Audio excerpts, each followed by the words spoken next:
आनन्दं परमसुखदं केवलं ज्ञानमूर्तिम् द्वन्द्वातीतं गगनसदृशं तत्त्वमस्यादिलक्ष्यम् एकं नित्यं विमलमचलं सर्वधी साक्षिभूतं भावातीतं त्रिगुणरहितं सद्गुरुं तं नमामि। नमो ब्रह्मादिभ्यो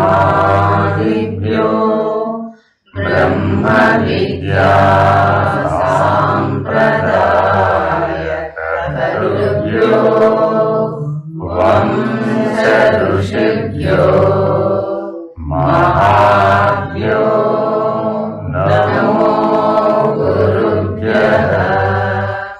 सर्वोपप्लवरहित प्रज्ञानघन प्रत्यगद्धो ब्रह्मैवाहमस्मि।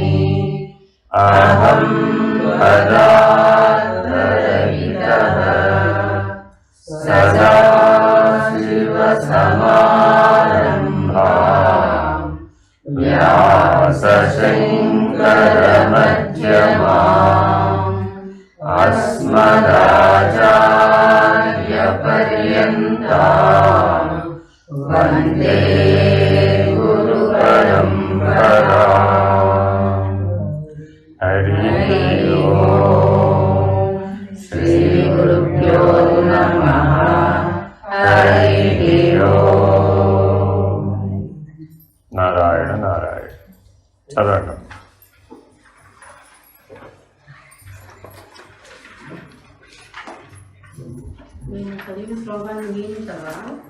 ముందు శ్లోకం చదువుకోవాలి. ముందు శ్లోకం చదువుకుని తర్వాత దాని వ్యాఖ్య. జంతూనాం నరజన్మ దుర్లభమతః పుంస్త్వం తతో విప్రత తస్మాద్ వైదిక ధర్మ మార్గ పరత విద్వత్వమస్మాత్ పరం. విద్వత్వమస్మాత్ పరం. ఆత్మానాత్మ వివేచనం స్వనుభవో బ్రహ్మాత్మనా సంస్థితిః. Very important. బ్రహ్మాత్మనా సంస్థితిః ఇది లక్ష్యం. ముక్తిర్నో శతకోటి జన్మ సుకృతైః పుణ్యైర్వినా లభ్యతే.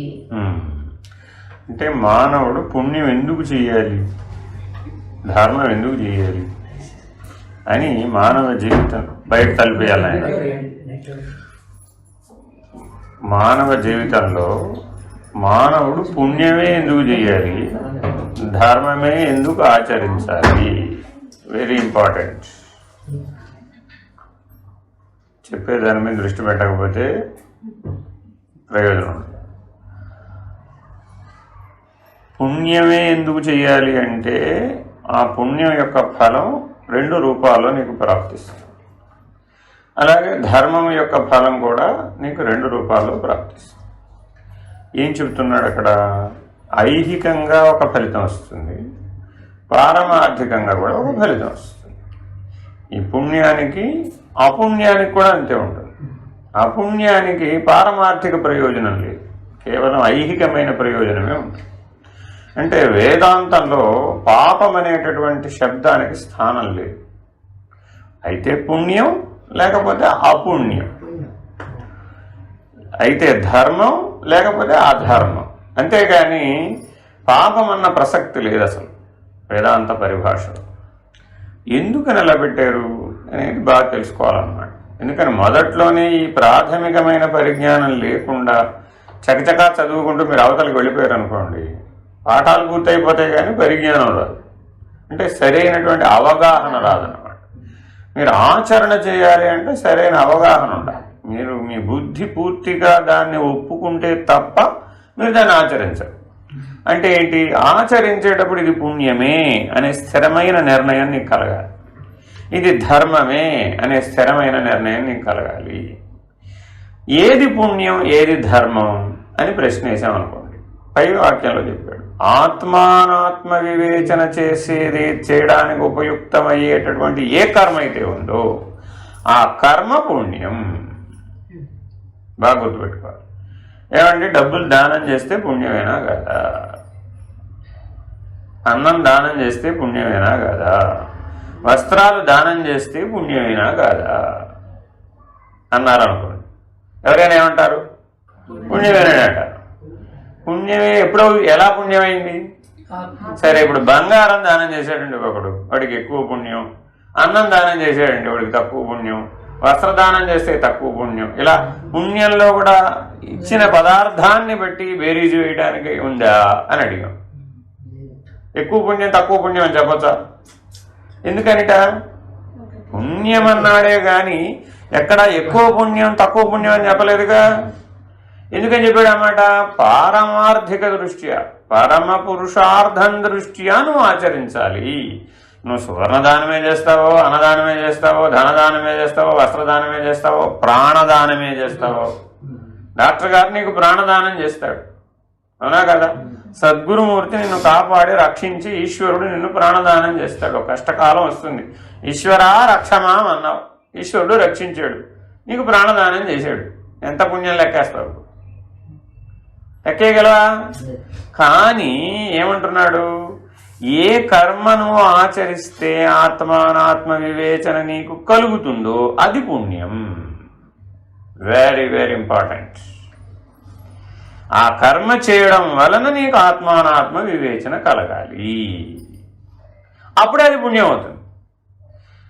నేను ఇది చేశాను, నేననే అహంకారంతో చేశాను, అప్పుడు ఆత్మానాత్మ వివేచన కలగదు. నాకు తోచిందండి, నేను వెంటనే చేసేసాను, చాలా ఉత్తమమైన కర్మ, వెరీ గుడ్. చేశాననే భావన మిగిలిందా లేదా? నాకు కర్త మిగిలాడా లేదా అక్కడ? నీకు ఎంత గొప్పదైనా కావచ్చు. కర్ణుడు దానం చేశాడా చేయలేదా? చేశాడు.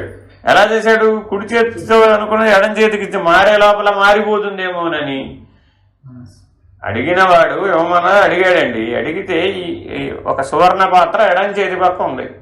సాధారణంగా దానం దేంతో చేస్తారు? కుడి చేతితో చేస్తారు, అంతేనా కదా? ఉత్తమమైన కర్మలన్నీ కుడి చేతితో చేస్తాం.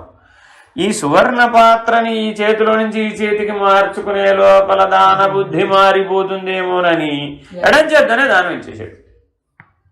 అంత వేగంగా ఆ దానం మీద అతనికి అతిశయమైనటువంటి భక్తి, అతిశయమైనటువంటి కర్మ ఉన్నాయి. తప్పులేదు అందులో. ఎక్కడ తప్పులేదు? కర్మ మార్గంలో తప్పులేదు. కర్మ మార్గంలో పర్ఫెక్ట్, కరెక్ట్, అర్థమైందా? కానీ అది ఎక్కడికి దారి తీయాలంటే నీకు మనం అందరం కర్మ చేస్తున్నావా చేయడం లేదా? చేస్తున్నాం. ఎవరన్నా అడిగారండి, ఏదో ఒక సందర్భం వచ్చిందండి, నువ్వు దానం చేస్తావా చేయవా? చేస్తావు. సహాయం చేస్తావా చేయవా? చేస్తావు. కానీ అది దేనికి దారి తీయాలి? జ్ఞానం అంటే ఆత్మానాత్మ వివేచనకు దారి తీయాలి. నీ అహంకారం రహితమైపోయేటట్లుగా ఉండాలి. అది కర్మ చేయాలి, కానీ అహంకారం అనేది రహితమయ్యేటట్లుగా చెయ్యాలి. అహంకారం రహితం అవ్వాలి అంటే తప్పక చేయవలసిన పని ఏమిటి? ఆత్మానాత్మ వివేచన. అంటే ఆత్మానాత్మ వివేచన చెయ్యకపోతే ధ్యానం చేశాడండి, పుణ్యమేనా కదా? ప్రపంచంలో అందరూ ధ్యానాలు చేస్తున్నారు, చేయడం లేదా? ధ్యానం చేస్తే పుణ్యమేనా కదా? పుణ్యమే. ఎందుకని అక్కడేం పరపీడనం లేదుగా, పరోపకారమేగా. మనం సైలెంట్గా కూర్చున్నామండి, కనీసం ఎదురువాడిని తిట్టకుండా ఉన్నాం కదా, అలా కూడా పుణ్యమే. అపుణ్యం చేయకపోతే పుణ్యమే. అర్థమైందండి? జాగరూకులై ఎప్పుడు గమనించవలసిన అంశం ఏమిటంటే, మరి నేను ధ్యానం చేస్తున్నాను అనేటటువంటి భావన అందులో బలంగా ఉందా లేదా? ఉందా లేదా? మరి అప్పుడు ఏమైంది? ఆత్మానాత్మ వివేచన కలిగిందా ఇప్పుడు నీకు? అక్కడ కలగలేదుగా. మరి అప్పుడు ఆత్మానాత్మ వివేచన కలగకపోతే అది పుణ్యం అయిందా అని ప్రశ్నించాడు. అంటే ఏ పని చేసినా నీకు ఆత్మానాత్మ వివేచనే కలగాలి. ఏమంటే నేను అన్నం వండమంటారా మానేయమంటారా? ఇంటికి అన్నం తినమంటారా మానేయమంటారా? ఆవిడేమడిగింది? వండమంటారా మానేయమంటారా అంటుంది. ఈయనేమంటున్నాడు? అన్నం తినమంటారా మానేయమంటారా అంటున్నాడు. ఆవిడ వడ్డించిన ఇప్పుడు తినాలా మానేయాలా? కర్మేనా కాదా? కర్మే. చేయాలా వద్దా? చేయాలి. కానీ ఏ దృష్టితో చేయాలి? ఆత్మానాత్మ వివేచనతో చెయ్యాలి నువ్వు. అప్పుడు ఆ కర్మ పుణ్యం అవుతుంది, అప్పుడు ఆ కర్మ ధర్మం అవుతుంది. ఇది గుర్తు బాగా మనసులో మీకు నాటుకోవాలి. అందుకే మొదటి శ్లోకంలోనే ఈ మాట గట్టిగా చెప్తున్నాడు. ఎందుకని అంటే మానవ జీవితం అంతా కర్మే, జననం నుంచి మరణం దాకా అంతా కర్మే. అంటే నీ అలా ఆలోచనతో, నీ మనసుతో పని లేకుండా ఏమైనా ఉందా జీవితం అంతా? లేనే లేదు. అంతా నీ మనసుతోనే పని. మనసుతో ఏది చేసినా అది కర్మే, గుర్తుపెట్టుకోవాలి. అంటే ఏంటి? కాళ్ళు చేతులతోనే చేస్తేనే కర్మ అనుకోకూడదు, కర్మేంద్రియాలు జ్ఞానేంద్రియాలతో చేస్తేనే కర్మ అనుకోకూడదు. మనసుతో ఆలోచించినా కూడా కర్మే. కాబట్టి మనసుతో ఆలోచించిన తర్వాతే కదా కళ్ళుతో చేసేది. మిగిలిన లేకపోతే చేయలేవు. మనసుతో పని లేకుండా అవి పని చేయలేవు. కాబట్టి మనసుతో ఆలోచించే ప్రతి పని ఏదై ఉండాలి? ఆత్మానాత్మ వివేచనే అయి ఉండాలి. సరే, ఆత్మానాత్మ వివేచన చేసావు, చేస్తే ఏమని తేల్చాలి ఇప్పుడు? ఇంతకి అనాత్మని విడవాలి, ఆత్మభావంలో స్థిరపడాలి. అనాత్మభావాన్నేమో విడవాలి, ఆత్మభావంలో స్థిరపడాలి. ఎందుకు? Very important. ఎందుకు అలాగా? అనాత్మగా ఉంటే ఏమి నష్టం? అహంకారం బలపడుతుంది. జీవుడిగా మిగిలిపోవడం అంటే అర్థం ఏంటి? అహంకారంగా బలపడుతుంది. ఏమండి మరి ఇప్పుడు ఆత్మ ఉందా, అహంకారం ఉందా మనలో? ఆత్మ ఉన్నదా, అహంకారం ఉన్నదా? సాక్షిగా ఉన్నప్పుడేమో, ప్రకాశంగా ఉన్నప్పుడేమో, జ్ఞానంగా ఉన్నప్పుడేమో, సత్ చైతన్య జ్ఞాన ప్రకాశ ఆనంద లక్షణాలతో ఉన్నప్పుడేమో ఆత్మగా ఉంది. అర్థమైందా? వ్యవహారంగా వచ్చేసింది, అప్పుడేమైంది? అహంకారం అయిపోయింది. ఇట్లా ఎప్పుడైతే అర్థమైందా మీకు? కాబట్టి ఎప్పుడు ఈ వ్యవహారాత్మకమైనటువంటి నేనుగా అవ్వకూడదన్నమాట. కర్మ చేసినప్పుడు మనం ఎప్పుడు కూడా వ్యవహారాత్మకమైన నేను అయిపోవుడు. ఎప్పుడు ఎక్కడ ఉండాలి?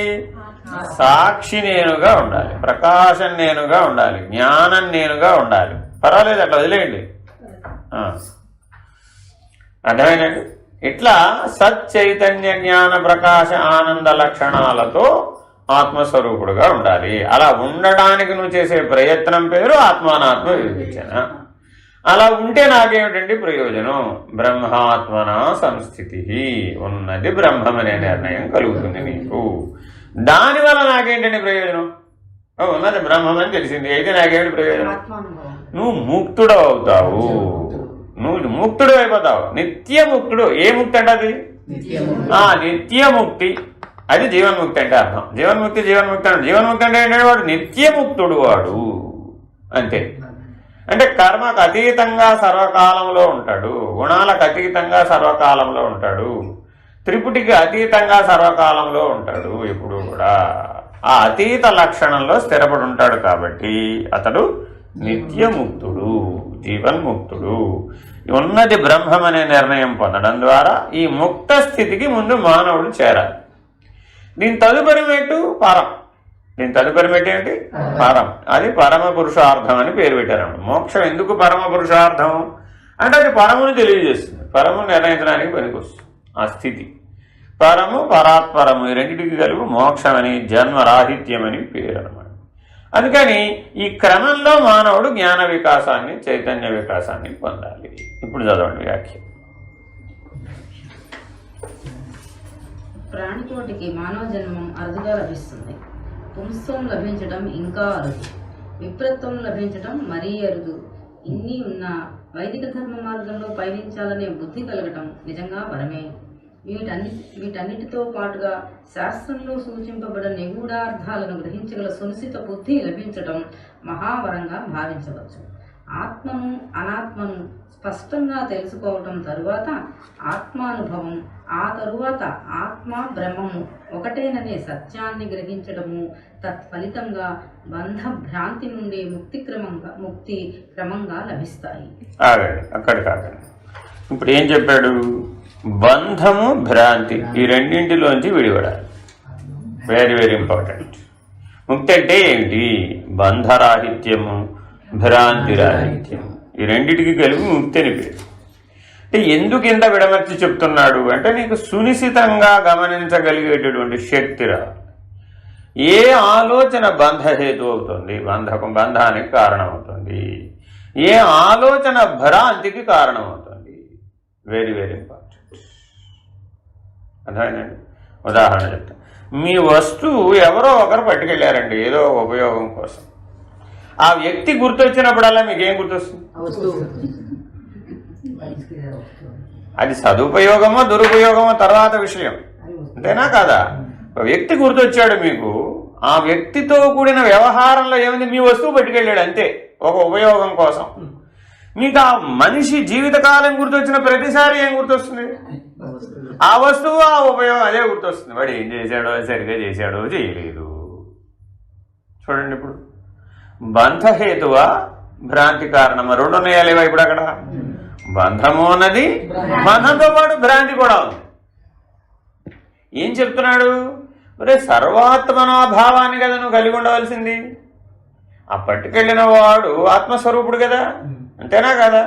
నీవు ఆత్మస్వరూపుడు అయితే ఆ పట్టుకెళ్ళిన వాడు ఆత్మస్వరూపుడు కాదా? వాడు ఆత్మస్వరూపుడే. ఆ వస్తువు సంగతి నీకెందుకు? ఇప్పుడు ఎప్పుడో ఆ వస్తువు పట్టుకెళ్ళాడు, ఉపయోగించేసాడు, అయిపోయింది కదా. లేదు ఇంకా ఉపయోగించుకుంటున్నాడు మధ్యలో నీకెందుకు? ఆ వస్తువు నాది కదండి. ఆ వస్తువు ఎవరిది? నాది కదా. అప్పుడేమైపోయింది? భ్రాంతి. నాది అనేది భ్రాంతి. నాది అనేది ఎప్పుడు కూడా ఏమిటి? భ్రాంతి. వాడు పట్టుకెళ్ళాడు అనేది ఏమైంది? బంధం. రుణం ఏర్పడింది అక్కడ. బంధం ఎప్పుడైంది? రుణం ఏర్పడుతూ ఉంటే బంధం ఏర్పడిపోతూ ఉంటుంది. రుణం భావంలో ఉంటుంది, బాహ్యంలో ఉండదు. ఇది గుర్తుపెట్టుకోవాలి. రుణం ఎప్పుడు భావంలో ఉంటుందండి, బాహ్యంలో ఉండదు. అర్థమైందా? ఎంతమందితో అయితే ఇట్లా నువ్వు భావ రూపంలో సంబంధపడతావో ఆయా గుణ సంబంధం నీకు రుణంగా మిగిలిపోతూ ఉంటుంది. ఎవరైనా కావచ్చు, ఏ రకమైనటువంటి వ్యవహారమైనా కావచ్చు. అక్కడ నామరూపాలు లేవు. దానికి గుర్తుపెట్టుకోండి, అహంకారానికి నామరూపాలు లేవు, ఆత్మకు కూడా నామరూపాలు లేవు. జీవుడికి నామరూపాలు లేవు, ఆత్మకు నామరూపాలు లేవు. అర్థమైందా? కానీ జీవుడికి నామరూపాలతో సంబంధం ఉంది. ఎలా సంబంధం ఉంది? బంధ రూపంలో సంబంధం ఉంది, భ్రాంతి రూపంలో సంబంధం ఉంది జీవుడికి. ఆత్మకి ఏమి లేవు, దానికి నామరూపాలతో సంబంధపడే పని చేస్తుంది అది, కానీ దానికి బంధం లేదు, భ్రాంతి. అర్థమైనా? కాబట్టి ఇప్పుడు నేను ఎలా ఉండాలి? జీవుడుగా నామరూపాలతో బంధ రూపంలో భ్రాంతి రూపంలో సంబంధపడిన జ్ఞానంతో ఉండాలా? నామరూపాలకు అతీతంగా బంధము లేని స్థితిలో భ్రాంతి లేని స్థితిలో ఆత్మగా ఉండాలా అనేది నువ్వు నిర్ణయం తీసుకోవాలి. ఈ నిర్ణయం తీసుకుని కర్మ చేయాలట. కర్మ చేయొద్దంటలే, ఇప్పుడు కర్మ చేయాలి. కానీ ఎలా చేయాలి? జీవుడనే భావంలో ఉండి బంధంతో భ్రాంతితో చేస్తావా, లేదా నామరూపాలకు కర్మకు గుణానికి అతీతంగా ఉండి బంధం లేకుండా భ్రాంతి లేకుండా చేస్తావా? Very very important. సరే, ఇంకొక చిన్న ఉదాహరణ చేస్తే మీకు బాగా అర్థమైపోతుంది. రోజు నిత్య పూజ చేయమని అందరికీ చెప్తున్నాం. అందరూ సదాచారం చిన్నప్పటి నుంచి అలవాటు చేసుకుంటారు. ఈశ్వరుడి ముందు దగ్గరికి వెళ్ళి దీపారాధన చేశారు. ఇప్పుడు అంతేనండి. దీపారాధన ఎవరి కోసం చేశారు?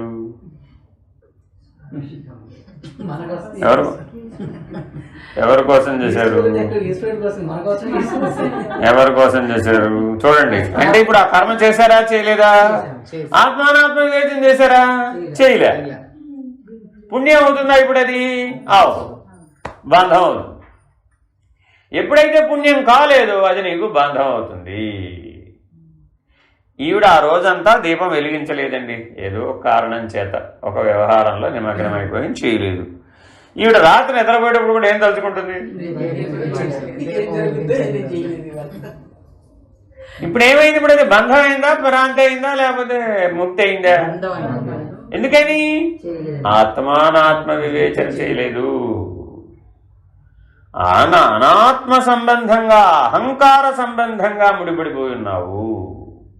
కర్మ చేయాలి, కానీ కర్మ ఎలా అవ్వకూడదు? బంధం అవ్వకూడదు, భ్రాంతి అవ్వకూడదు, అతీతంగా ఉండాలి. నీలో ఉన్నటువంటి జ్యోతిర్మయమైన స్థితిని దర్శించడం కోసమైన దీపారాధననే ఉపాసన చేస్తున్నావు. అక్కడ ఆ ఈశ్వరుడు నీలో ఎలా ఉన్నాడు? జ్యోతి స్వరూపంగా ఉన్నాడు, ప్రకాశంగా ఉన్నాడు. ఆ జ్యోతి స్వరూపానికి ప్రతీకగా దీపారాధన చేసేవి ఇప్పుడు అక్కడ. అది దాని ఉద్దేశ్యం. అంటే ఈ ఉద్దేశం మన బుద్ధిలో లేదనుకోండి, అప్పుడు ఏమైపోయింది? ఈశ్వరుడికి వాళ్ళని దీపం వెలిగించలేదు. వెలిగించాలి, దాన్ని మానేయమని చెప్తున్నది. ఇప్పుడు ఏమన్నా నువ్వు ఏ కర్మైనా మానేయమని ఆత్మానాత్మ వివేచన చెప్తుందా? వివేక చూడమని ఏ కర్మ మానేయమని చెప్పదు. కర్మ త్యాగం కుదరదు. ఏం చేయాలి? కర్మ ఫల త్యాగం చేయాలి. నువ్వు కర్మ త్యాగం చేస్తే కుదరదు. ఎందుకని కర్మ త్యాగం చేసి ఎన్ని కర్మలను వదిలేస్తావు?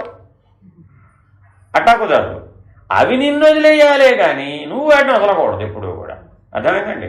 నీ జ్ఞానం వలన, నీ వికాసం వలన, నీ పరిపక్వత వలన, నువ్వు పండటం వలన కొన్ని కర్మలు అవే నిన్ను వదిలేస్తాయి. ఎలాగా? చిన్నప్పుడు బొమ్మలతో ఆడుకున్నావు, ఇప్పుడు 50 ఏళ్ళు వచ్చిన తర్వాత కూడా అవే బొమ్మలతో ఆడుకుంటావా? ఎందుకని? ఎదిగేసావు, వికాసం వచ్చేసింది, వివేకం వచ్చేసింది, అది బొమ్మలు భ్రాంతి అని తెలిసిపోయింది. తెలిసిందా తెలియలేదా? ఒకసారి భ్రాంతి నిర్ణయం అయిపోతే నువ్వు ఎదిగావా ఎదగలేదా? ఇంకా మళ్ళీ ఆ భ్రాంతిలో పడతావా? ఇక పడవు. అది కొండపల్లి బొమ్మలైనా పడవు, నిర్మల బొమ్మలైనా పడవు, లక్క చిట్లైనా పడవు. ఏ రకమైన బొమ్మల్ని ఎదురుకుండా పెట్టినా అరే బొమ్మే కదరా నాయన, భ్రాంతి కదా అన్నావా లేదా? అదే 3 ఏళ్ల పిల్లాడికి బొమ్మించావు, అప్పుడు వాడికేమైంది? వాడికి అది సత్యం. ఇప్పుడు 3 ఏళ్ల పిల్లాడి దగ్గరికి వెళ్ళి భ్రాంతి అనకూడదు. మన దగ్గర వచ్చిన చిక్కు ఏంటంటే, ఇప్పుడు మనం తెలుసుకున్నాం కదా అని ఎవరి దగ్గరికి వెళ్ళి ఏం చెప్తుంటాం? 3 ఏళ్ల వాడి దగ్గరికి వెళ్ళి భ్రాంతి అని చెప్తాం. అది ప్రయోజనం లేదు. ఎందుకని? వాడికి వికాసం లేదుగా. కాబట్టి ఆత్మానాత్మ వివేచన కలిగిన వాడు ఇతరులతో ప్రవర్తించేటప్పుడు వాడి వికాస స్థాయిని బట్టి మాట్లాడాలి. అంతేగాని కనబడ్డ ప్రతి వాడికి నేను ఆత్మానాత్మ వివేచన చెప్తాను అనుకోండి, ఏమైపోతుంది? వాడికి అంత వికాసం లేదుగా, ఆ స్థాయికి రాలేదుగా. కాబట్టి వాడు పరిణతి చెందడానికి ఏది అవసరమో ఆ పని చేయమని చెప్తుండాలి. వాడు ఇతరులకు చెప్పేటప్పుడు ఏం చేయాలి? నాయన నువ్వు ఎప్పటికైనా ఆత్మజ్ఞానం పొందాలి, ఇది నీ లక్ష్యం. నువ్వు కర్మే చేస్తావో, భక్తి ఆచరిస్తావో, యోగమే ఆచరిస్తావో, ఏదైనా చెయ్యి, కానీ నీ లక్ష్యం ఏమై ఉండాలి? ఎప్పుడు ఆత్మజ్ఞానమే అయి ఉండాలి అని ఇతరులకు చెప్పేటప్పుడేమో ఇలా ఉండాలి. తనకు తాను చేసేటప్పుడు ఎట్లా ఉండాలి అంటే ఆత్మానాత్మ వివేచన చేసుకుని అనాత్మ పద్ధతిని విడనాడి ఆత్మ పద్ధతిగా కర్మ చేయాలి. అప్పుడు మాత్రమే నీకు బంధము, భ్రాంతి లేని స్థితి లభిస్తుంది. ఎప్పటికప్పుడు కర్మ చేయగానే నువ్వు ఇది గుర్తుపట్టాలి, నీకు బంధం కలుగుతుందా లేదా, భ్రాంతి కలుగుతుందా లేదా. అసలు ఒక కర్మ, ఒక ఆలోచన చేయగానే ఆలోచన పాటు వెంటనే నీడగా ఈ బంధము, భ్రాంతి వచ్చేస్తుంది. అంతే. ఎలాగో చెప్తా, ఇంకో ఉదాహరణ చెప్తా. మొన్న దీపావళి వెళ్ళిపోయిందా లేదా? దీపావళి నాడు ప్రమిదలన్నీ వెలిగించారా, వెలిగించలేదా? ఏం చేశారు వాటిని?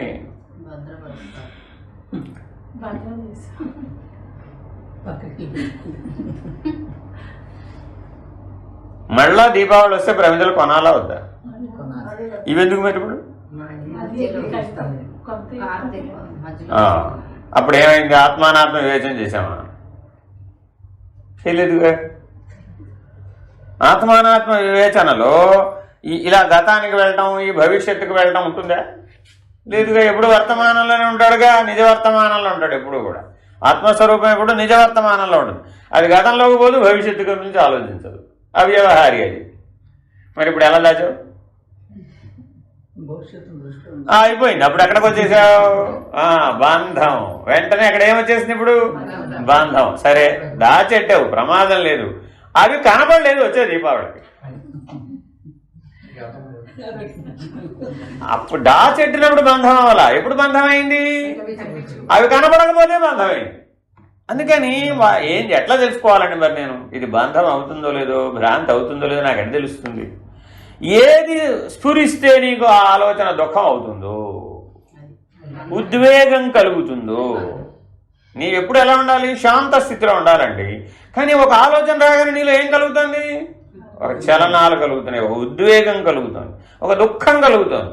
అయ్యో అది అట్లా అయింది, అయ్యో ఇది ఎట్లా అయింది.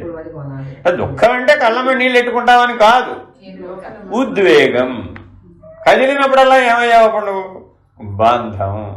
భ్రాంతి, ఈ రెండు పనిచేస్తాయి మీ మీద. అప్పుడు ఏది పోయింది? ఆత్మ వివేచన పోయింది. అప్పుడు అది పుణ్యం అవుతుందా?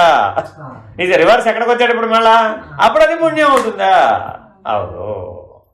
అర్థమైందా? సో ఇట్లా మీరు ఈ శరీరంతో ఏ పనైనా చేయండి అమ్మా, ఏ కర్మ అయినా చేయండి, మనసుతో ఏ ఆలోచన అయినా చేయండి, తప్పక ముందే ఏం చేయాలి? కర్మ చేసే ముందే ఆత్మానాత్మ వివేచన చేయాలి. బంధం కాకుండా, భ్రాంతి అనేది మిగలకుండా నువ్వు ఆలోచన చెయ్యాలి. తర్వాత ఈ పుస్తకాన్ని ప్రారంభిస్తూనే ఆచార్య శంకరులు ఆత్మానుభవం ఎంత కష్టసాధ్యమో స్పష్టం చేస్తున్నారు. కష్టసాధ్యం అంటండి, అసాధ్యం లేదండి. చదివేటప్పుడు చదవగానే మనం హతాశలం అయిపోవాల్సిన వాళ్ళు ఆశలు వదిలేశారు. కష్టసాధ్యం అనగానే అందరూ ఆశలు వదిలేశారు. అసాధ్యం అనలేదండి, కష్టసాధ్యం. ఎందుకు అన్నాడండి ఈ మాట? నీకు సునిశ్చితమైన బుద్ధి గనక ఉంటే సులభం. మనకు సునిశ్చితమైన బుద్ధి లేకపోతే కష్టం. అంటే సులభమా కష్టమా అనేది ఎవరి మీద ఆధారపడింది? ఇప్పుడు నీ తెలివే, నీ తెలివితేటలు గనక ఆ స్థాయిలో ఉంటే సులభమే, ఆ స్థాయిలో లేకపోతే కష్టం. కానీ ప్రయత్నం చేసైనా దాన్ని పొందాలా వద్దా? కష్టసాధ్యమని వదిలేస్తున్నావా దేన్నైనా? పుట్టిన దగ్గర నుంచి ఇప్పటి వరకు కష్టం ఏమి రాలేదా? 3 కష్టాలు వచ్చినాయి కదా. మరి వాటన్నిటిని సాధించావా? సాధించలేదా? సాధించావు కదా. కాబట్టి కష్టసాధ్యమని నువ్వేది వదిలేశావు? ఏది వదిలేదుగా. మరి ఆత్మానుభవాన్ని మాత్రం ఎందుకు వదిలేశావు అని సూటిగా ప్రశ్నిస్తున్నాడు. అది అక్కడ ప్రశ్న, అది సమాధానం కాదు. అది కష్టసాధ్యంగా మీకు కనబడుతోంది, కష్టసాధ్యమని నువ్వు ఎందుకు వదిలేశావు? జీవభావంలో నీకు కష్టాలు ఏమి లేవా? ప్రసవ వేదన కష్టం కాదా? మరణ వేదన కష్టం కాదా? ఎలా మరి ప్రతిసారి ప్రతి జన్మ ఎత్తినప్పుడు అలా ప్రసవ వేదన పొందుతున్నావు, శరీరం వదిలేసినప్పుడు మరణ వేదన పొందుతూనే ఉన్నావు. ఏం మానేయలేదే? కష్టసాధ్యమని మానేయాలిగా మరి నువ్వు. కానీ కష్టసాధ్యమైన ఆచరిస్తున్నావా లేదా? అట్లాగే దానికంటే అత్యంత ప్రధానమైనది ఆత్మానుభవం. కాబట్టి కష్టసాధ్యమైనా సరే నువ్వు దీన్నే మొదటి ప్రాధాన్యంగా పెట్టుకోమంటున్నాడు. అది చెప్పడం అక్కడ ఉద్దేశ్యం. ఈ మహాసృష్టిలో అనంత వైవిధ్యము గల ప్రాణులు అసంఖ్యాకంగా ఉన్నాయి. వీటన్నిటికీ కూడా ఆధారంగా అధిష్టానంగా ఉన్నది ఒకే ఒక మహాసత్యం. సర్వ ప్రాణికోటికి చేతనాలన్నిటికీ కూడా అధిష్టానం ఒక్కటే. ఈ కారణం చేత అన్నిటి స్వభావము కూడా సత్యమే, సర్వము ఆత్మమయమే. ఈ పాయింట్లో ఇప్పుడు ఏం చెప్పాడు? ప్రాణం ఉన్న పదాలు ఉంటాయి ప్రతి వాక్యంలో. వాడు మొదటే చెప్పాడు, ప్రాణం ఉన్న పదాలను మనకు గుర్తించడం రాకపోతే ఈ శాస్త్రాధ్యయనం వల్ల మీకేం ప్రయోజనం ఉండదు. 100 సార్లు చదవాలి, ఆ పుస్తకం చిరిగిపోయేదాకా చదవాలి. ఇప్పుడు ఆ వాక్యంలో 2 ప్రాణప్రదమైనటువంటి శబ్దాలు ఉన్నాయి. ఏమిటవి? ఆధారము, అధిష్టానము, చేతనము, అచేతనము. ఆ 4 మాటలతోటి అంతా ఆత్మమయమే అనే నిర్ణయం. చివరి మాట ఏంటి? అంతా ఆత్మమయమే.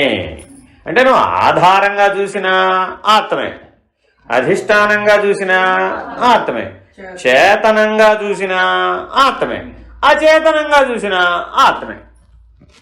తేల్చేశాడు. ఇప్పుడు నిర్ణయ వాక్యం చెప్పేశాడు. ఎలా చెప్తున్నాడు? ఏమండి, కుర్చీ ఆత్మేనా? రూపుకుంటారా కుర్చీ ఆత్మేనా అంటే? అచేతనం. అంత దూరం వెళ్ళకూడదు. అచేతనం. ఈ కుర్చీ ఏంటి? అచేతనం. ఏం చెప్పాడు? చేతనాచేతనములంతా ఆత్మమయమే. అయిపోయింది, ఫినిష్డ్. అన్నం వండే గిన్నె అచేతనమేగా, ఆత్మేనా కాదా? ఆత్మే.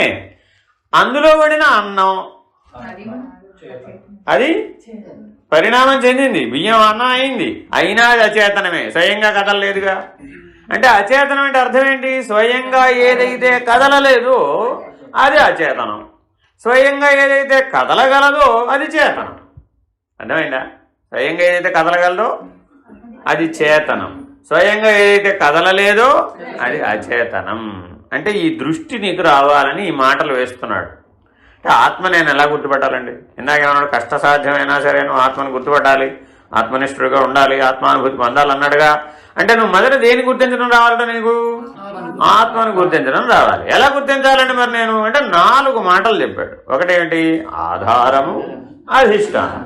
రెండో మాట ఏం చెప్పాడు? చేతనము, అచేతనం. ఏమంటే నా కళ్ళ జోడు ఆత్మేనా? అచేతనం ఆత్మే. చూసే నేను, కళ్ళజోడులో చూసే నేను చేతనం, ఇది కూడా ఆత్మే. చేతనమైన నేను ఆత్మే, వాడుకుంటున్న ఈ కళ్ళజోడు కూడా ఆత్మే. సర్వము ఆత్మమయమే. సరే, ఇంకో మెట్టుగా అవతలకి వెళదాం. ఏమండి, నేను మాట్లాడుతున్నాను కదా, నేను మాట్లాడడం అనే ఈ మాటలు ఉన్నాయే, ఇది చేతనమా అచేతనమా? చేతనమా అచేతనమా? చేతనమే. ఎందుకని? స్వయంగానే మాట్లాడుతున్నావుగా, శక్తి. అది మాట్లాడడం అనేది వాగ్రూపమైన శక్తి. శక్తి స్వయంచాలితం ఎప్పుడూ కూడా, అది ఇంకో దాని మీద ఆధారపడదు. కానీ మాట్లాడడానికి ఉపయోగపడే ఈ శరీరం ఉందే, అది అచేతనం. అర్థమైందా? ఇప్పుడు శరీరం ఆత్మేనా? ఆత్మే. ఇందులో మాట్లాడేవాడు ఉన్నాడే, వాడు ఆత్మేనా? వాడు చేతనం. వాడెవడు? చేతనం. చైతన్యం అనకూడదు, వాడు చేతనం. మాట్లాడేవాడెవడు? చేతనం. మాట్లాడడానికి ఉపయోగించే శరీరం అచేతనం. వాడు ఆత్మే, వీడు ఆత్మే. ఆ చేతనము, ఆ మాట్లాడే జీవుడు ఆత్మే, మాట్లాడడానికి ఉపయోగించే శరీరం కూడా ఆత్మే. జీవుడు ఆత్మస్వరూపుడు, జీవ శరీరం ఆత్మ. దేన్ని వదిలిపెట్టాలా? ఇప్పుడు చూడండి, జీవుడన్నా ఆత్మే, జీవ శరీరం కూడా ఆత్మే. అంటే అనాత్మ ఎక్కడా? అనాత్మ ఎక్కడ? ఇప్పుడు లేదుగా అసలు. ఎందుకని? మనసు చేతనం. మనసు పనిచేస్తున్న పని చేతనం, జడం అంటానికి వీలు కాదు. మనసు చేతనం. అర్థమైందండి? మనసు చేతనం, ఇంద్రియాలు అచేతనం. అచేతనము ఆత్మే, చేతనము ఆత్మే. ఇప్పుడు మనసు కూడా ఆత్మేనా కాదా? ఆత్మే. ఇంద్రియాలు ఆత్మ కాదా? ఆత్మే. మరి అనాత్మ అన్నారు కదండి మీరు. ఆత్మానాత్మ వివేచన చేయమన్నారు కదండి. ఆత్మానాత్మ వివేచనలో నిన్ను అనాత్మని గుర్తుపట్టమన్నావా, ఆత్మని గుర్తుపట్టమన్నావా? నువ్వేమనుకున్నావు? అనాత్మని గుర్తుపడతానంటున్నావు. అనాత్మకి లక్షణమే లేదు అసలు. అసలు అనాత్మకి ఉనికే లేదు. ఎందుకని? ఉనికి రెండిటికే ఉంది. అయితే చేతనానికి ఉంది, లేదంటే అచేతనానికి ఉంది. ఉనికి రెండిటికే ఉంది. ఏదైనా సరే ఒకటి ఉందండి, ఉంటే ఎందులో ఉండాలి? అయితే చేతనంలో ఉండాలి, లేదంటే అచేతనంలో ఉండాలి. చేతనము ఆత్మే, అచేతనం కూడా ఆత్మే. అయిపోయింది. ఇప్పుడు ఆత్మ కానిది ఏదైనా ఈ సృష్టిలో నిరూపించండి. ఇప్పుడు ఆకాశం ఆత్మేనా కాదా? ఆత్మే. పంచభూతాలు ఆత్మే. పంచభూతాల చేత చేయబడిన సృష్టి ఆత్మే. మరి అనాత్మక స్థానం ఏది? లేనే లేదుగా. అనాత్మే లేదంటుంటే నీకు బంధము, భ్రాంతి ఎక్కడి నుంచి వచ్చినాయి? మనసు చేతనం ఆత్మ కదా, ఎలా గారడి చేస్తుంది? భావం చేతనం కదా, అది ఆత్మ కదా, ఎలా బంధమైంది? ఇక్కడ ప్రశ్నలు రావాలన్నమాట.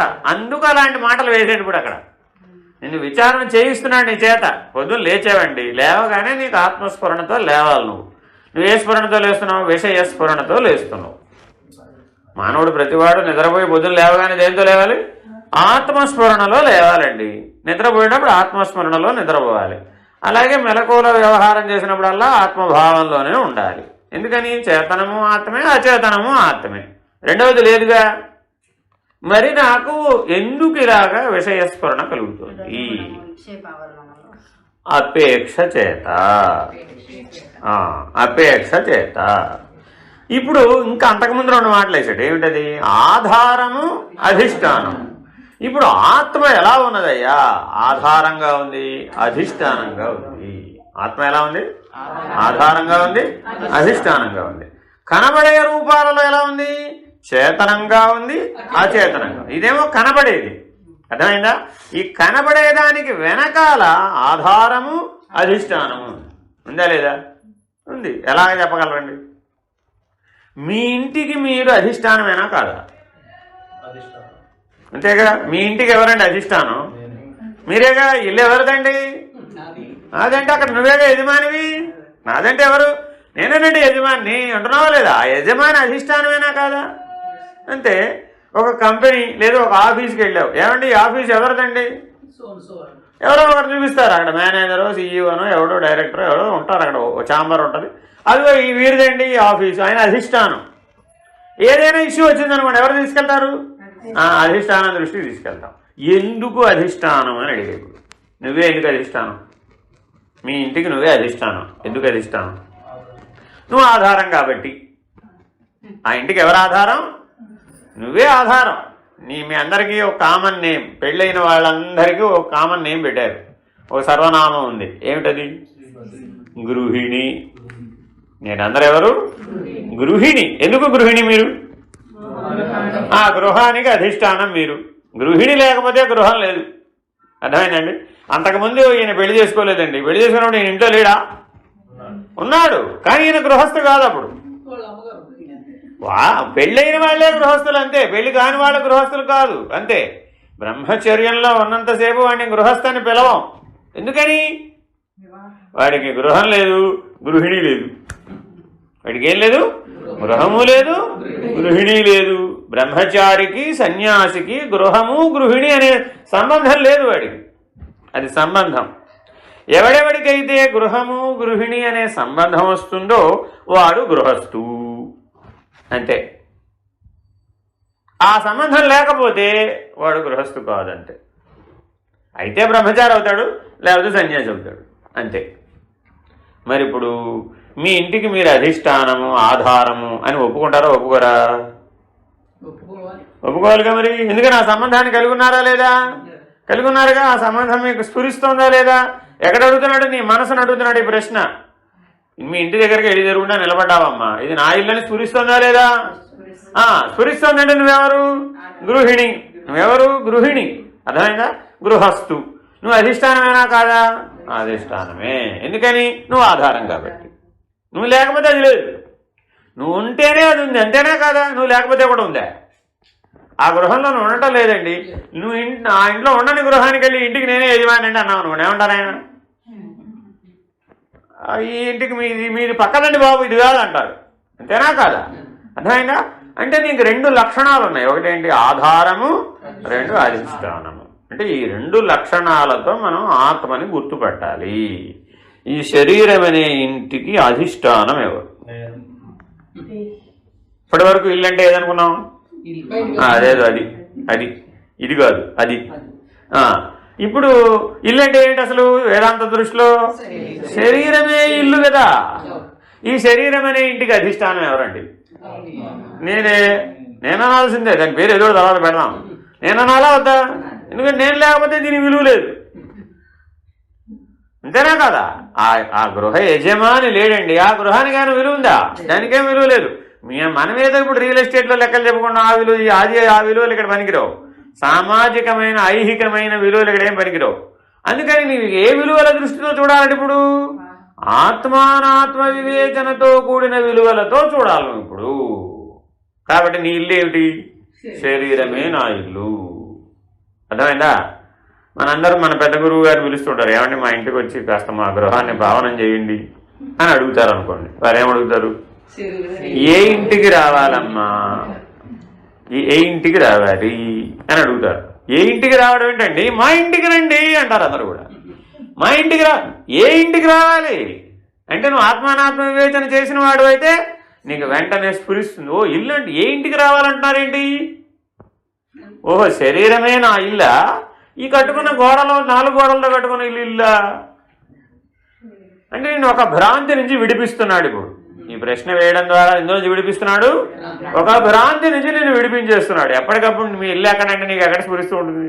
మా ఇల్లు తిరుపతిలో ఉందండి, మా ఇల్లు అహ్మదాబాద్లో ఉందండి, మా ఇల్లు బొంబాయిలో ఉందండి, మా ఇల్లు హైదరాబాద్లో ఉందండి, మా ఇల్లు అమెరికాలో ఉందండి. అక్కడ లేదురా బాబు. శరీరమే నీ ఇల్లు.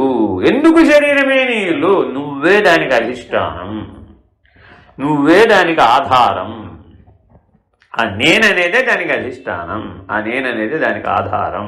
ఇప్పుడు గురువుని ఎక్కడికి పిలవాలి? ఈశ్వరుని ఎక్కడికి పిలవాలి? ఏ ఇంట్లోకి పిలవాలి? ఇప్పుడు నీ హృదయంలోకి పిలవాలి. అర్థమైందండి? ఆ నీ హృదయంలో కనుక పిలిస్తే అప్పుడేమైపోయింది?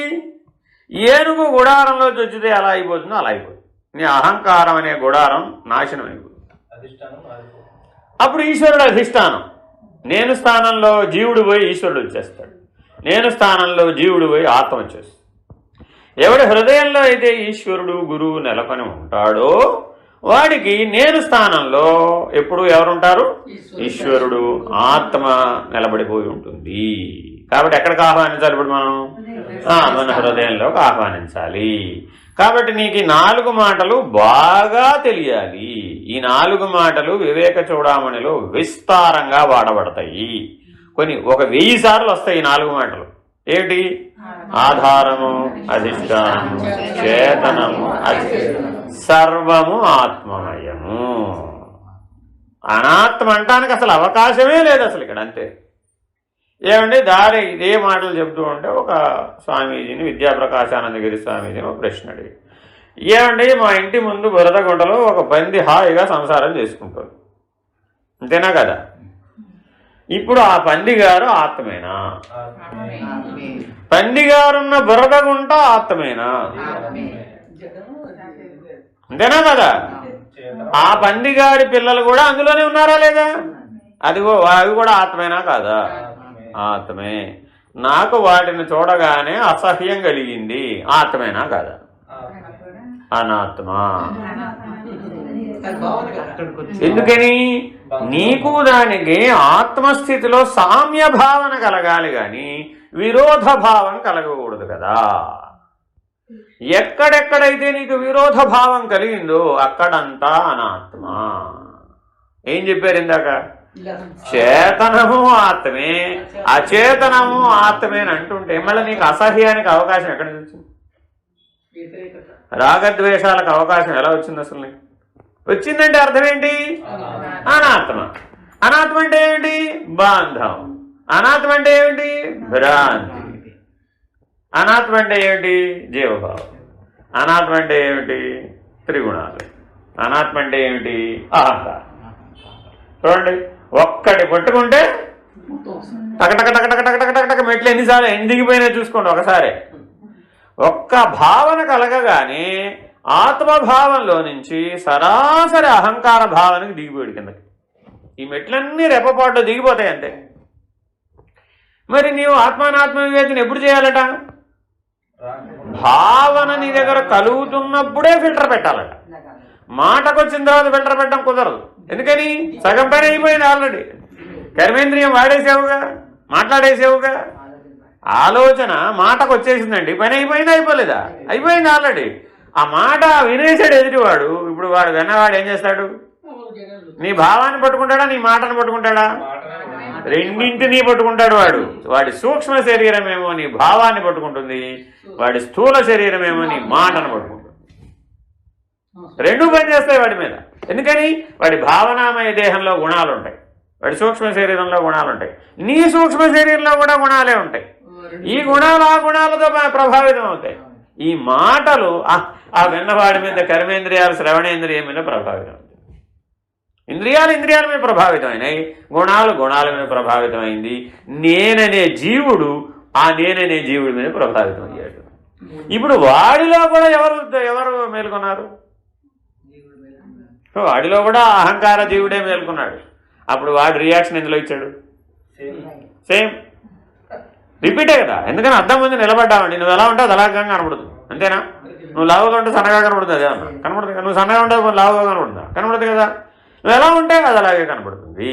కాబట్టి నీ చుట్టుపక్కల ఉన్నటువంటి పరిస్థితులు, ప్రపంచము అంతా కూడా ఈ ఒక్క ఆత్మానాత్మ వివేచన చేతనే ప్రభావితం అవుతోంది.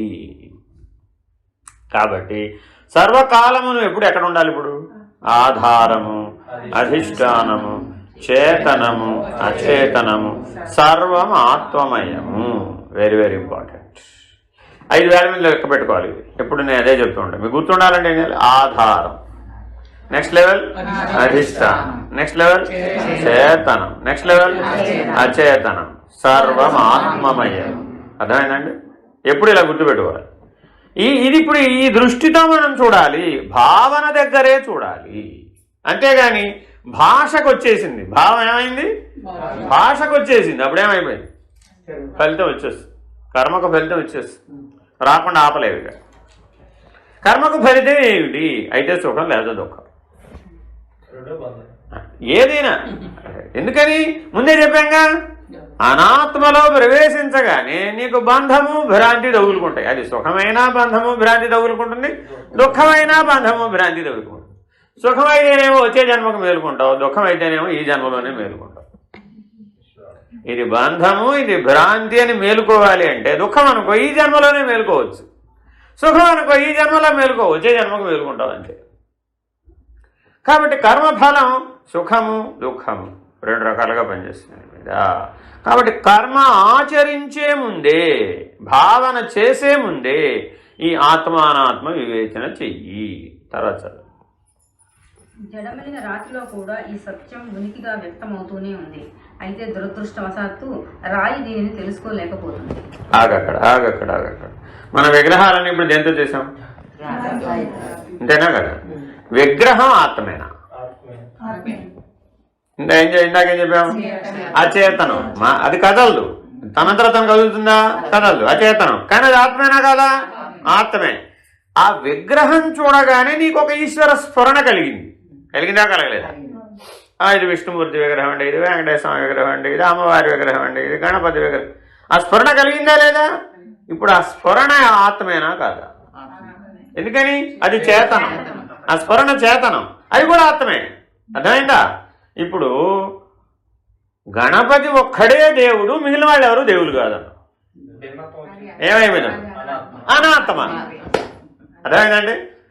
మా ఇంట్లో ఉన్న దేవుడే దేవుడు. ఏమైపోయింది? అయిపోయింది, పోయింది ఇక్కడ. మా గుళ్ళో ఉన్న దేవుడే దేవుడు. ఏమైపోయింది? మా గురువు గారే గురువు గారు. అయిపోయింది, పోయిందిరా బాబు, అయిపోయింది, ఫినిష్డ్. చూడండి, మనలో ఈ భావాలు ఇలాగే ఉంటాయండి, ఇంతకు మించి గొప్పగా ఏముండవు. అర్థమైందండి? ఇంకొక మెట్ట అవతలకి చెప్పాడు, నేనే దేవుడు. ఏమైంది? అనాత్మ. నేనే దేవుడు అనకూడదు, ఉన్నదంతా దేవుడు అనాలి. ఏం చెప్పాడు ఇందాక? ఆధారము, అధిష్టానము, చేతనము, అచేతనము సర్వము ఆత్మమయం అన్నాడుగా. అంటే నువ్వేమని ఒప్పుకోవాలి? ఉన్నదంతా ఆత్మ, ఉన్నదంతా దైవము, ఉన్నదంతా బ్రహ్మమని ఒప్పుకోవాలి. కానీ నేను దేవుడు అనకూడదు. చాలా మంది దగ్గర ఎక్కడ ప్రాబ్లం ఎక్కడ వస్తుంది? ఈ మార్గంలో 4 అడుగులు వేయగానే నేనే దేవుడు అంటాడు, అయిపోతుంది, గోవింద నారాయణ. ఎందుకని? ఆత్మగా ఉండవలసినటువంటి నేను అహంకార స్థానానికి పడిపోయింది, అయిపోతుంది, ఫినిష్డ్. ఎప్పుడూ ఇది గమనించుకుంటూ ఉండాలన్నమాట. అర్థమైందండి? నేనెప్పుడు శిష్యుణ్ణే, నేనెప్పుడు గురువుని కాదు అనేవాడెవడో వాడు సరిగ్గా తెలుసుకున్నవాడు. నాకేమీ తెలియదు అన్నవాడెవడో వాడు పూర్ణంగా తెలుసుకున్నవాడు. ఇలాంటి మాటలు వస్తాయి తర్వాత కాలంలో. ఈ వివేక చూడమని చదివే కొద్దీ ఏమీ తెలియదన్నవాడెవడో వాడు పూర్ణ జ్ఞాని అంటాడు. ఒప్పుకుంటాం మనం అట్లాగా? ఇప్పుడు ఏం తెలియదు అన్నాడు కదండి, తెలియకపోవడం అజ్ఞానం కదండి అంటాం. అరే అది కాదురా నాయన, ఆ దృష్టితో చెప్పడం లేదు వాడు. అర్థమైందా? నేను అనగానే ఎక్కడికి వచ్చేసావు? అహంకార స్థానానికి వచ్చేస్తున్నావు. వాడు నేను అంటలేదుగా ఇప్పుడు. మరి అనటలేదంటే ఎక్కడ ఉన్నాడు? సర్వమాత్మమయము. Very very important. నేనే ఈ పిల్లాడిని అన్నానండి, నేనే ఈ పిల్లాడిని పెంచి పెద్ద చేశానండి, నేనే వాడిని అమెరికా పంపించానండి, నేనే వాడి అభివృద్ధికి కారణమండి అనుకున్నాం. ఏమైపోయింది? ఆత్మ అహంకారమా? ఎప్పటికప్పుడు ఇలా చూసుకోవాలన్నమాట. ఆత్మ అహంకారమా? అహంకారం. అయ్యో బంధ హేతు, అయ్యో భ్రాంతి హేతు. ఎప్పుడైతే నేను ఆత్మస్వరూపుడు అన్నావు అప్పుడెవరో ఈశ్వర, నేనెవరినండి? ఈశ్వర అనుగ్రహం. అప్పుడు అక్కడ నువ్వు ఉన్నావా? లేవిక, ఫినిష్డ్. నువ్వు ఎప్పుడైతే నిన్ను లేకుండా చేసుకున్నావు అప్పుడు ఉన్నది ఏమిటి? ఉన్నది ఆత్మ. ఎందుకని? అది ఎప్పుడూ ఆత్మే. ఉన్నది దైవం, అది ఎప్పుడూ దైవమే. ఒకప్పుడు దైవం కాకుండా పోలే. అర్థమైందా? కాబట్టి ఈ శ్లోకాలలో ఈ ఈ ఈ ఈ పాయింట్లో మనకి ఏం బాగా అర్థమై చెప్తున్నారు? సర్వము ఆత్మమయమే. సర్వము అంటే ఏంటండి? ఆధారము, అధిష్టానము, చేతనము, అచేతనము సర్వము ఆత్మమయమే. ఇలా ఆలోచించటాన్ని మాత్రమే ఆత్మానాత్మ వివేచన అంటున్నాడు. ఎంత స్పష్టంగా చెప్తున్నాడు చూడండి. ఆత్మ వివేచన అంటే ఏమిటి? నువ్వు ఎక్కడో గాల్లో ఊహించుకోకర్ల, గాల్లో మేడలు కట్టక్కర్ల. అది ఆధారం అవునా కదా? అది అధిష్టానం అవునా కాదా? అది చేతనం అవునా కాదా? అది అచేతనం అవునా కదా? ఏదైనా సరే అదంతా ఆత్మమయమే. Very very important. చదువు. జడమైన రాతి కంటే వృక్ష సంతతిలో కొద్దిగా ఎక్కువ చైతన్యం వ్యక్తమవుతోంది. ఆగండి, ఇక్కడ ఇంకో ఉపమానం మళ్ళీ పెంచాడు. ఇప్పుడు మనం ఏం చేసాం? రాతిని దైవంగా భావించి పూజ చేస్తాం, అంతేనండి. ఓ మెట్టెక్కి ఏం చేసాం? వృక్షాన్ని దైవంగా పూజ చేస్తాం. మీరందరూ ఏం చేస్తారు? ఆ తులసి చెట్టు పట్టరండి, ఈ ఉసిరి చెట్టు పట్టరండి, ఆ రావి చెట్టు పట్టరండి, ఈ బెల్లం పట్టరండి. పూజ చేస్తున్నారా చేయట్లేదు? ఆ జమ్మి చెట్టు పట్టరండి. ఈ దేవతా వృక్షాలు మన చుట్టుపక్కల చాలా ఉంటాయండి. ఈ వృక్షానికి కూడా మనం దైవమని అన్నాం. ఇప్పుడు వృక్షం దైవం ఎలా అవుతుందండి? రాతి కంటే చైతన్య వికాసం చెట్టులో ఎక్కువ ఉంది. ఇందాకేం చెప్పాము? చేతనము అచేతనము అయినా కూడా సర్వం ఆత్మమయము. అందుకని ఒప్పుకున్నాం. నువ్వు తులసి చెట్టును దైవం అన్నా ఒప్పుకున్నాం. ఏమంటే తులసి చెట్టు దైవం అయితే ముళ్ళ చెట్టు దైవం కదా? ఈ చెట్టు ఆ చెట్టు అన్నాడా ఇప్పుడు అక్కడ? అది వృక్ష జాతి. ఏమండి, నీళ్లలో పెరిగే నాచు కూడా దైవమేనా? ఆ దైవమే. వైనాట్? ఎందుకు కాదు? ఎందుకని? నువ్వు చేతనం కింద లెక్కేసినా అది పెరుగుతోంది అన్నావు. పెరుగుతోందంటే చేతనమైనా కదా? అప్పుడైనా ఆత్మమయమే. అయ్యామంటే అది కదలదు కదా, అది ఆత్మ కదా, అది జడం కదా, ఉన్న చోటే ఉంటుంది కదా, అయినా ఆత్మేరా బాబు. సరే, రావి చెట్టు ఆత్మ కదండి, రావి పళ్ళు కూడా ఆత్మేనా? రావి పళ్ళు ఆత్మ కదా? ఆత్మే. రావి పళ్ళల్లో ఉన్న ఆవగింజలంతా గింజలు ఆత్మైనా కాదా? ఆత్మే. ఎందుకని? ఇందాక చెప్పేశాక ఆధారమైన ఆత్మే, అధిష్టానమైన ఆత్మే, చేతనమైన ఆత్మే, అచేతనమైన ఆత్మే. ఇంతటి సర్వ సమదృష్టిని ఏ ధర్మము అందించలేదు. సనాతన ధర్మంలో ఉన్న గొప్ప విశేషం ఇదేనండి.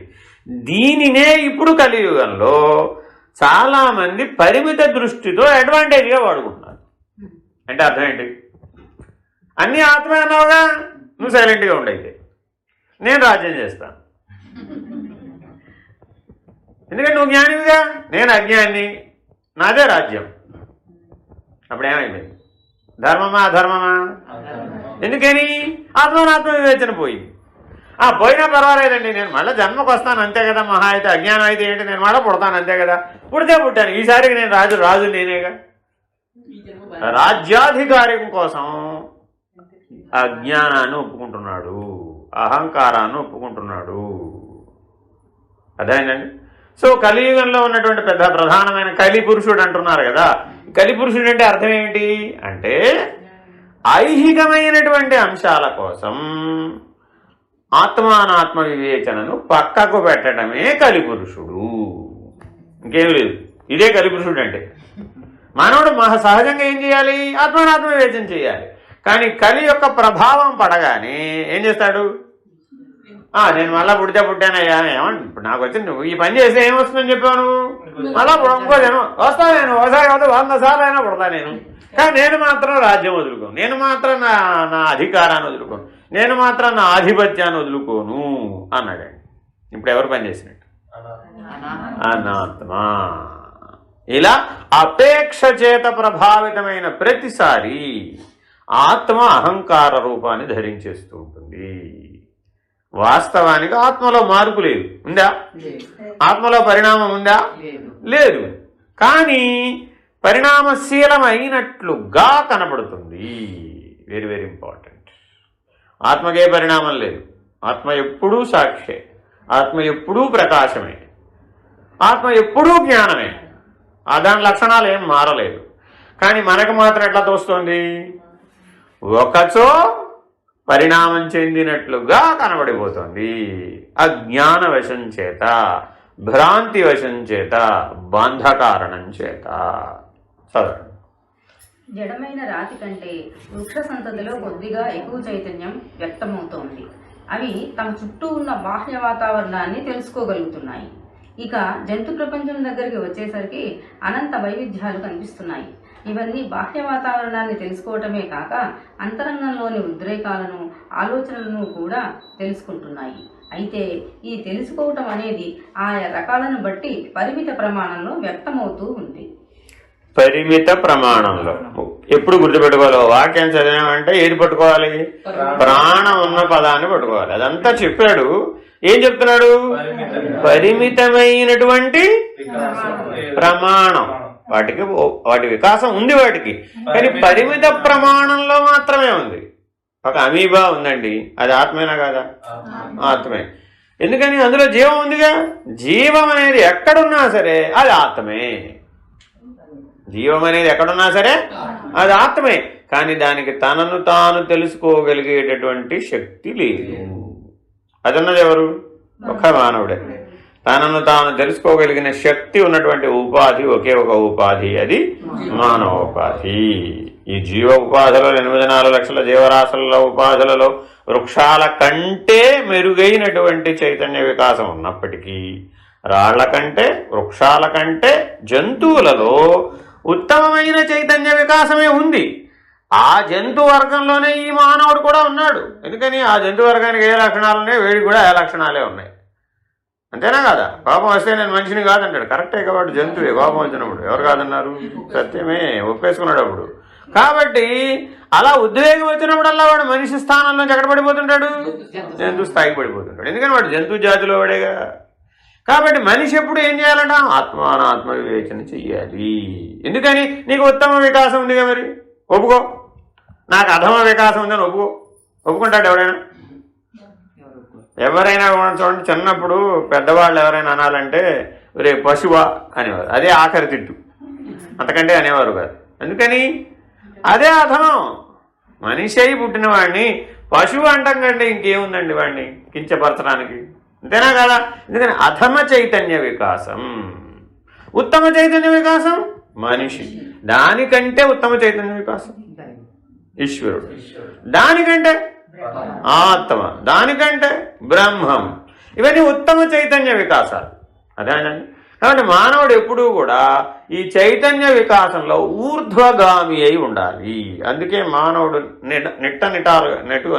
నిలువుగా ఉంటాడు. భూమికి నిలువుగా వెన్నెముకను కలిగి ఉన్నాడు. అంటే మా జీవులు 2 రకాలు. ఒకటేంటి? తిర్యక్ జీవులు. వీటిని ఏమంటారండి? తిర్యక్ జీవులు. మనం అందరం ఎవరు? ఊర్ధ్వ జీవులు. అదేనండి, మనం అందరం ఎవరు? ఊర్ధ్వ జీవులు. ఇట్లా ఉన్న వాళ్ళు ఎవరు అంటే తిర్యక్ జీవులు. Very very important. ఆ తిర్యక్ జీవులు ఎప్పుడూ కూడా తెలుసుకోలేవు. తమను తాము తెలుసుకోగలవా? తెలుసుకోలేవు. మరేం చేయాలి అప్పుడు? తప్పక మానవోపాధికి వచ్చినటువంటి జీవము మాత్రమే తనను తాను తెలుసుకోగలుగుతుంది. ఎందుకని అవి పరిమిత ప్రమాణాన్ని కలిగి ఉన్నాయి. తర్వాత వివిధములైన ఈ ప్రాణులన్నిటిలోనూ ఒక్క మనిషి మాత్రమే స్వతంత్రంగా, తార్కికంగా ఆలోచించి బుద్ధిపరంగా నిర్ణయాలను తీసుకోగలుగుతున్నాడు. మానసిక ఉద్రేకాలను అదుపు చేసుకుని శాంతిని పొందుతున్నాడు. శాంతించిన మనస్సుతో మానసాతీతము, అనంత సౌందర్య భరితము, ప్రేమమయము, పరిపూర్ణము అయిన సత్యాన్ని అర్థం చేసుకోగలుగుతున్నాడు. ఈ కారణం చేతనే మానవ జన్మ ఎంతో ఉత్తమమైనదని మన మహర్షులు ఒప్పుకుంటున్నారు. అయితే నవీన నాగరికులు వైజ్ఞానికంగా మనిషి సాధించిన ప్రగతిని, నిర్మించిన యంత్రాలను చూసి మనిషి గొప్పవాడని అనుకుంటున్నారు. వైజ్ఞానిక ప్రగతితో, యంత్రాల ఆధిక్యతతో ఏ ప్రకృతి తనకి శక్తినిచ్చిందో ఆ ప్రకృతిని నశింపచేస్తున్నాడు.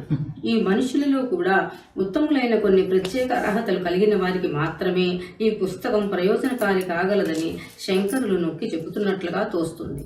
ఇందులో అందివ్వబడిన ఆత్మజ్ఞానం అర్థం కావడానికి, ఆచరించడానికి, పరిపూర్ణత సాధించడానికి మనిషికి ఒక ప్రత్యేకమైన మానసిక స్థితి, సమర్థత, సంసిద్ధత కావాలి.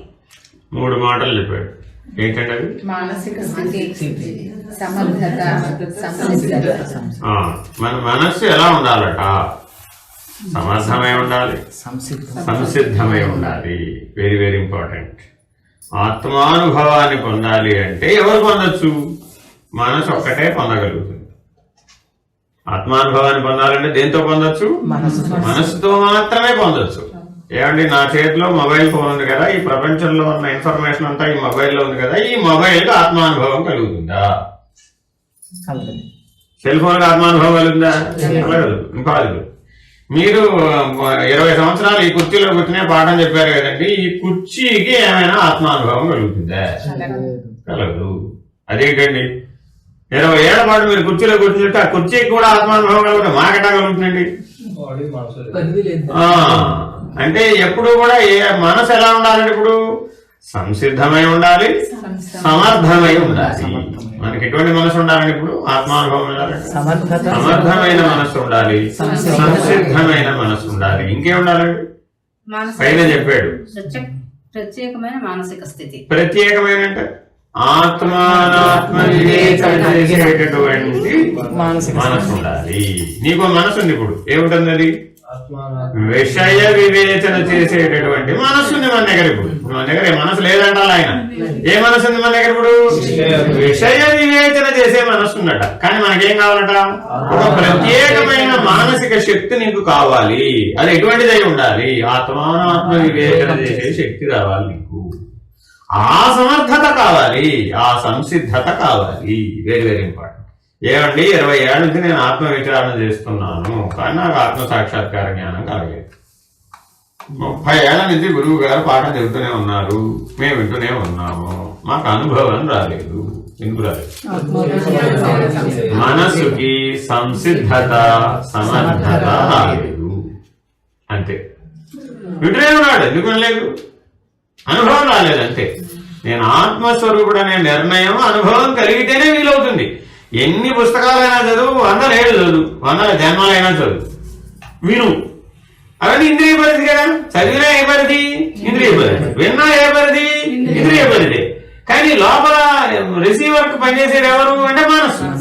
సో మనసుకి ఎప్పుడు ఏముండాలి? సంసిద్ధత ఉండాలి, అసమర్థత ఉండాలి. ఆత్మానాత్మ వివేచన భావానికంటే ముందు చెయ్యాలి. మనసు క్రియాశీలం అయ్యే ముందే ఏం చేయాలి? ఆత్మానాత్మ వివేచన. కానీ మనసు క్రియాశీలం అవ్వగానే ఏం చేస్తుంది? విషయ వివేచన. క్రియాశీలం అవ్వగానే ఏమైపోయింది? విషయ వివేచన. అంటే విషయ వివేచన కంటే ముందు ఆత్మానాత్మ వివేచన చెయ్యాలి నువ్వు అని చెప్పకనే చెబుతున్నాడు. నువ్వు ఎట్లా మారాలి? మారకపోతే రాదు, మారకపోతే నీకు ఆత్మానుభవం రాదు, సందేహం లేదు అందులో. రావాలంటే ఏం చేయాలి? నువ్వు విషయ వివేచన కంటే ముందే ఆత్మానాత్మ వివేచన చేయాలి. అలా చేస్తే నీ మనసుకు 2 శక్తులు వస్తాయి. ఒకటేంటి? సంసిద్ధత, సమర్థత. ముందు సమర్థత వస్తుందా, సంసిద్ధత వస్తుందా? ముందు సంసిద్ధత వచ్చినాక తర్వాత సమర్థత.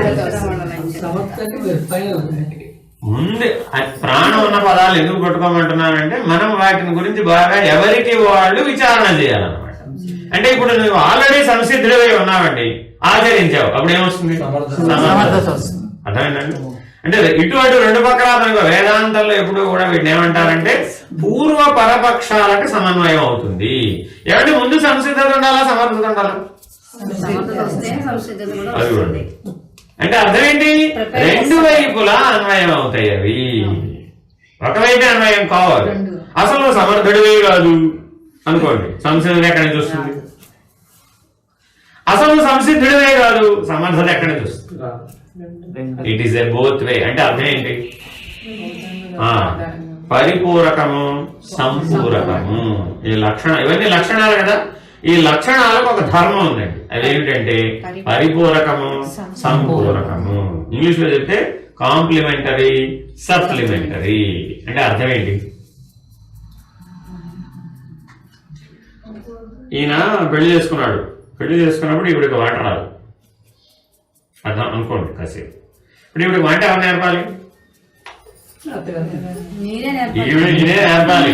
ఎందుకని? నీ బాధ్యత అంతా నాదే అని అగ్నిసాక్షిగా ఒప్పుకున్నాడు. అత్తగారు ఒప్పుకుంది ఏమిటి? అత్తగారు ఒప్పుకోలేదు కదా. ఎవరు ఒప్పుకున్నారు? ఈయనే కదా అగ్నిసాక్షిగా ఒప్పుకున్నాడు. అంతేనా కదా? ఇప్పుడు నేర్పాల్సిన బాధ్యత ఎవరిది? ఆయనే. ఆయన దగ్గర ఏదైనా ఒక లక్షణం లేదండి, ఎవరు నేర్పాలి? ఈవిడే. ఈవిడ ఒప్పుకుందిగా అగ్నిసాక్షిగా, నేను అనుసరిస్తాను, ధర్మేచ అర్థేచ కామేచ మోక్షేచ అని ఒప్పుకున్నావుగా. కాబట్టి ఆయనకి ఏదైనా అవసరం వచ్చింది, ఆ అవసరంలో ఎవరు సహాయపడాలి? నువ్వు సహాయపడాలి. అంటే ఏ మానవ సంబంధమైనా ఎలా ఉండాలి? పరిపూరకము, సంపూరకము, కాంప్లిమెంటరీ అండ్ సప్లిమెంటరీ. ఏమంటే ఏదో ఒకటేనండి, అప్పుడు అసంపూర్ణం. ఏదో ఒక పక్షమే అన్నాను అనుకోండి, సంపూర్ణం కాదు అది. నువ్వు ఎదుటివాడికి కాంప్లిమెంటరీగా కూడా ఉండాలి, సప్లిమెంటరీగా కూడా ఉండాలి. వాడి బలాన్ని పెంచేవాడై ఉండాలి నువ్వు. ఏ దిశగా? Very important. విషయ వివేచనలోనా, ఆత్మాత్మ వివేచనలోనా? Very very important. మనం అందరం బలం పెంచుతున్నాం ఎదుటివాడికి. ఏ దిశగా? విషయ వివేచన. అది మార్చుకోవాలన్నమాట. మనం ఎటు మార్చుకోవాలి ఇప్పుడు మన జీవన విధానాన్ని? ఆత్మాత్మ వివేచన దిశగా నువ్వు పరిపూరకంగా ఉండాలి, సంపూరకంగా ఉండాలి. పరిపూరకంగా ఉన్నవాడు సమర్థుడు, సంపూరకంగా ఉన్నవాడేమో సంసిద్ధుడు. ఈ రెండు లక్షణాలు అన్నమాట. పరిపూరకంగా ఉన్నవాడేమో సమర్థుడు, సంపూరకంగా ఉన్నవాడు సంసిద్ధుడు. రివర్స్ కూడా. సంసిద్ధుడు పరిపూరకం, సమర్థుడు సంపూరకం. ఇటు వర్తిస్తున్నట్టు వర్తిస్తాయి ఆ లక్షణాలు. ఎందుకని? నీ స్థితిని బట్టి. ఉదాహరణ చెప్తాను, మీకు అర్థమైపోతుంది. దానం చేయాలని నీకు బుద్ధి కలిగింది. ఫస్ట్ ఎవరు ఉండాలి? గ్రహీత ఉండాలి కదా. నువ్వు దానం ఇవ్వడానికి సిద్ధంగా ఉన్నావు, పుచ్చుకునేవాడు లేదా? పుచ్చుకునేవాడు లేకపోతే నీకు సమర్థత ఉందా లేదా? ఉంది. దానం చేయగలిగే సమర్థత ఉంది, కానీ సంసిద్ధతకు అవకాశం లేదు. అప్పుడు సగమే, అపూర్ణమే. ఇప్పుడు నీ ఇంటి తరపు రోజు ఎవడో పడుతున్నాడు, భవతి భిక్షాందేహి అని. ఏమంటావు అప్పుడు?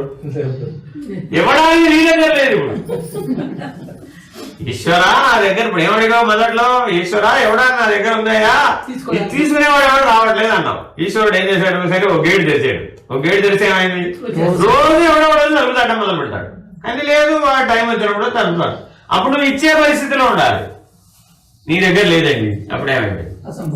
ఇప్పుడు సంసిద్ధత ఉంది, ఏం లేదు సమర్థత. మరి ఫలితం పని చేయాలంటే ఏం చేయాలి? ఇప్పుడు ఫలితం రావాలంటే ఏం చేయాలి? సంసిద్ధత ఉండాలి, సమర్థత కూడా ఉండాలి. రెండు ఏకకాలంలో పని చెయ్యాలి. అంతేగాని నేను ముందు ప్రిపేర్ అవుతానండి, ఎప్పుడో ఒక సంవత్సరం ప్రిపేర్ అయినాక ఓ 1000 రూపాయలు దాచిన తర్వాత ఆ 1000 రూపాయలు అడిగేవాడు ఎవడన్నా వస్తే వాడికి అప్పుడు ఇస్తానండి అని ప్లాన్ వేసావు. ఉండాలిగా సంవత్సరం దాకా, అక్కడ దాకా. ఎందుకని? నేను జీవితకాలం ప్రయత్నం చేస్తానండి, ఎప్పుడో చివరి శ్వాసకి ఏదో చేస్తానండి అని ప్లాన్ వేసాడండి. ఆ చివరి శ్వాస ఎప్పుడో నీకు తెలిస్తే కదా, తెలియదు కదా. కాబట్టి ఏం చెప్తున్నాడు? మానవుడు ఎవడైనా సరే ఆత్మాత్మ వివేచన చేసేవాడు ఎప్పుడూ సంసిద్ధుడుగా ఉండాలి, ఎప్పుడూ సమర్థుడుగా ఉండాలి. Very very important. నేను ఎప్పుడో సమర్థుడంటే లాభంలే, నువ్వు ఎప్పుడూ సమర్థుడుగా ఉండాలి, ఎప్పుడూ సంసిద్ధుడుగానే ఉండాలి. నీ మనసు ఎప్పుడూ ఆ లక్షణాలతో ఉండాలి. వెతుక్కునే పరిస్థితిలో ఉండవు. మనం ఏం చేస్తాం? ఏదైనా సందర్భం రాగానే ఎదుకోవడం మొదలు పెడతాయి. ఎదుకోవడం మొదలు, ఆ ఎదుకోవడం ఎడిపోతుంది ఆత్మానాత్మ వివేచనలో నుంచి విషయ వివేచనలోకి విడిపోతుంది. అంతే. దాని అర్థం అపాత్రత చేతో చేయమనే, పాత్రతతో చేయమనే అన్న గొడవ వస్తుంది ఇప్పుడు అక్కడ. అంటే ఆత్మానాత్మ వివేచన చేసేటటువంటి వాడికి పాత్రత అపాత్రతతో వాడికి పని లేదు. ఎందుకని? ఇందాక చెప్పాడు లక్షణం. ఏం చెప్పాడు? సర్వమాత్మమయము. నువ్వు ఇచ్చే 10 రూపాయలకి వాడి నఖశిఖ పర్యంతం పరిశీలించవు. వీడి చొక్కాకి ఎన్ని తిరుగులు ఉన్నాయి, నేను 10 రూపాయలు ఇవ్వద్దా ఇవ్వకూడదా, ఈ 10 రూపాయలతో వీడు టీనే తాగుతాడా, టిఫినే చేస్తాడా, ఎన్ని ఆలోచనలు వచ్చినాయి ఇప్పుడు మనకి. ఇచ్చింది ఎంత?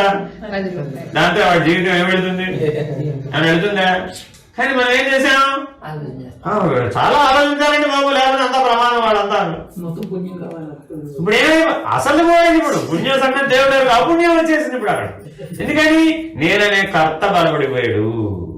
అదే అపాత్రత. పుచ్చుకునేవాడికి కాదు అపాత్రత.